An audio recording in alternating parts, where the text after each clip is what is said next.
पोलिसांनी हाणले साहेब. कशामुळं बघा ना हाणले ती 2 महिने झाला आमची हाणले आम्हाला ह्यांनी दोघा जणांनी. कशामुळे मारलंय? विचारलं हाणले तुम्ही आता बोला ना बाप्पाने फोन करा तुम्ही. मी मध्ये बसतो 6 महिने बसून राहतो इथे मी. कुठं काय राहायचं? झालं? काय होतं? हा काय झालं? काय झालं? ह्या बायाचा वाद चालत होता आणि आम्हाला ह्यांनी हाणामारी केली मध्ये तुमचं नाव बसा. काय? तुमचं नाव काय? माझं बिभीषण भोसले. कशामुळे मारलं? काय प्रकरण? काय 2 महिने झाले इथे तपास चालू होती. तपास काय लागल म्हणून बाप्पा मला इथं मामा या तुम्ही साहेबाला आपण बोलून तुमचं तुम्ही जा गावाकडे. मला इथं हाणमार केली ह्यांनी. कुणी मारलंय? हे काय साहेबांनी हाणले? चल दाखवतो तुम्हाला. नाही दाखवतो कमल हाणला. कमल हाणला म्हणा चोर आहेत ते आम्ही. असू द्या, बघू द्या की काय कसं. पोलीस स्टेशनला गर्दा मी काय म्हणतोय? गुन्हा दाखल करतो इथं. बसतो मी. दाखल करतो बस. आता सरळ आमच्या समोर भांडण करण्यात राव. अहो, सर बंद आहे ना, बंद आहे ना. इकडे काय झालं? बोला म्हणून नेमकं काय झालं? कुठं काय त्यांना ते मारहाण झाली म्हणते ते लोक. थांबा जरा थोडा. ती काय ते मारहाण झाली म्हणते त्यांचं काय ते विचारायला आलोय मी. थांबा जरा थोडा. काय झालं आहे का आपलं? आपलं काय नाही झालं. आपलं काय होणार आहे? ते जे कोण लोक आले त्यांचे फिर्यादीचं प्रकरण आहे, त्यांची फिर्याद आहे इथं आणि त्यांना मग मी विचारलंच ना. असं थोडं चालवणार आहेत आपण. थांबा एक मिनिट. इकडे 2.5 महिने झाले तिचा तपास करतोय. आम्हाला काही तपास नाही. रोज पोलीस ठाण्यामध्ये नेकनोरचा येतोय जातोय. ती काय आम्हाला रिप्लाय देत नाही. तर ती काय म्हणते आमचा तपास चालूच आहे. आता एवढे आम्ही तपासत आहेत. आम्हाला ना तुम्ही रोज याचा आता करता मागणी करता. आम्ही म्हणतो नुसती आमची आहे का नाही हे तर आम्हाला दाखवा ना. आम्ही एवढंच मागतोय त्यांना. तर ते आम्हाला म्हणतात आमचा तपास चालूच आहे, आमचा तपास चालूच आहे. काल पण आम्ही दिवसभराचे बसून राहिलो तिथं. रात्रीच्या वेळेला मग आम्ही बाहेर निघालो. तिथं मग आमची एकामेकांची बोला चाली पाहुण्यारावळ्यांची होती. तर त्यांनी तिथं काय केलं, आम्ही बोलायला लागलो म्हणून. आता आमचे सगळे एकत्र पाहुणेरावळे आहेत. आम्ही बोलत होतो ना.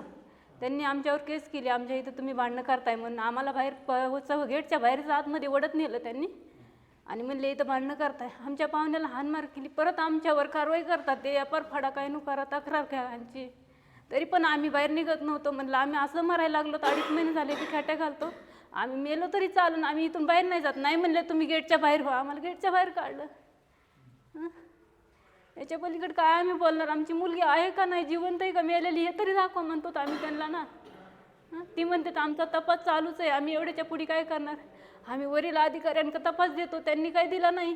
आम्हाला परवाच्या दिवशी आलो म्हणले आम्ही आता नैवरी तपास देतो. आमच्याच्याने काय होत नाही.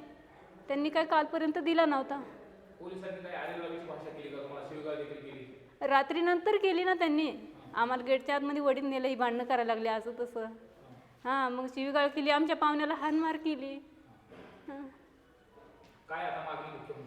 आमच्या मुख्यमंत्र्याकडे मागणी एवढीच आहे.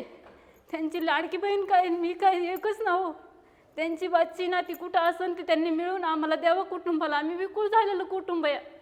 एवढीच्या पुढे काही मला बोलता येणार नाही. मी बोलू पण शकत नाही.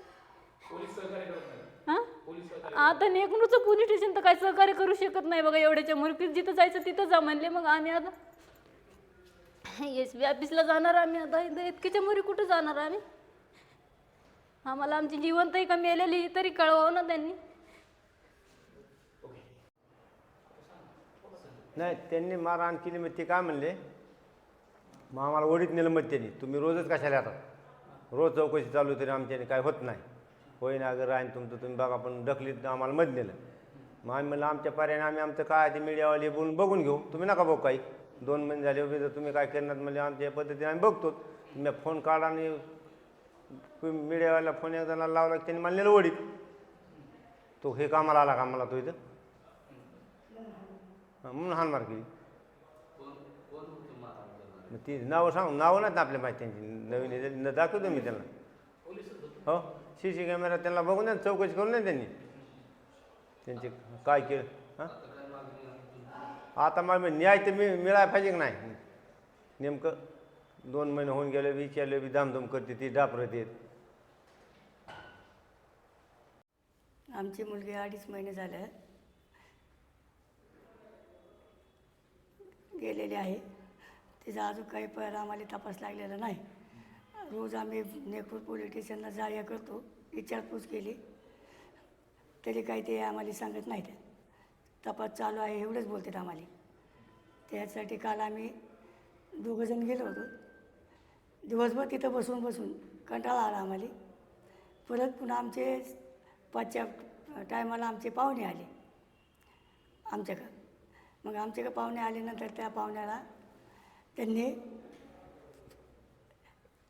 विचारपूस न करता त्यांना मध्ये ओढीत नेले. त्यांना हाणमार केली. पोलीस स्टेशनमध्ये त्यांना बसविले. 2 तास त्यांना उठून दिले नाही. पुन्हा बाहेर आलो. पुन्हा आम्हाला पण आरेरावीच्या बाता करून आम्हाला बाहेर निघा म्हणले. तिथं आम्हाला थांबून दिलं नाही. म्हणून आता आम्ही SP ऑफिससमोर आलो. आमची मुलगी आम्हाला मिळाली पाहिजे. पोलीस प्रशासन कशा पद्धतीने तुमच्यासोबत वागतं आणि मुलीची चौकशी करायला गेल्यानंतर काय सांगते? आम्ही चौकशी करायला गेले नाही. ते तपास चालू आहे एवढंच बोलतात आम्हाला. 2 दिवस झाले ते म्हणले आम्हाला काय आता तपास लागत नाही. आम्ही वरच्या साहेबाकडे देतो. मग आम्ही कशी तुम्हाला बोलत असताना कशा पद्धतीने? अरे रवीची भाषा. हां, रात्री ते म्हणले तुम्ही इथं थांबायचे सुद्धा नाही म्हणले, निघा बाहेर. हो, शिवीगाळ केली त्यांनी. 2.5 महिने होऊन गेलेत. 2.5 महिने हो. होऊन गेले. तुम्ही पोलीस हो, जाय करतो. 2.5 महिन्यात तुम्हाला कधी ते नीट बोलले नाही का? नाही चालू नाही, फक्त म्हणायचे तपास चालू आहे. तुम्हाला रात्री म्हणले तुम्हाला कुठं जायचं तिकडे जा. मग आम्ही पत्रकाराला फोन केला.